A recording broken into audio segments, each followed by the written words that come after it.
Dalam banyak-banyak lampu yang aku ada ni, baby nombor 1 tetaplah si dia ni. Ini adalah flashlight aku daripada Nightcore dengan model dia MT21C. Dah bertahun dah dia ni dengan aku, dan benda yang paling buatkan dia best, kau tahu tak apa? Kepala flashlight ni jenis yang boleh dipatahkan sampai 90 darjah. Jadi macam-macam cara lah kau boleh pakai dia.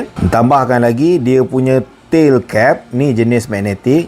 Jadi boleh je dilekatkan pada mana-mana permukaan besi yang kau rasa okey. Alamak, kalau nak lekatkan macam ni pun tak ada hal lah. Kita ni jenis tangan yang gorila, pegang barang senang je rosak kan. Button dia ni bukannya diperbuat daripada getah tau, tapi aluminium. Jadi tekan-tekan kalau terkena kuku pun tak ada calar, tak ada rosak. Disebabkan button dia macam ni, aku dah pakai dia ni betul-betul lama dan benda ni tak rosak.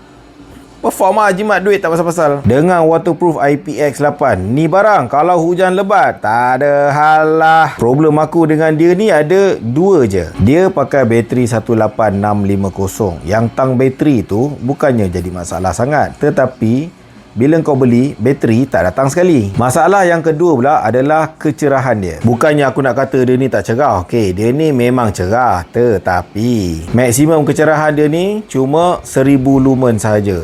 Walaupun boleh bertahan lama, ini dah 2026, orang dah macam lebih daripada 1500 lumen, dia sibuk lagi dekat 1000 lumen. Nanti bila free, kita akan cuba review adik dia pula, tengok pergi macam mana. Ke korang ada spek lampu yang lain kau minat? Apa-apa hal, belanjalah dekat komen.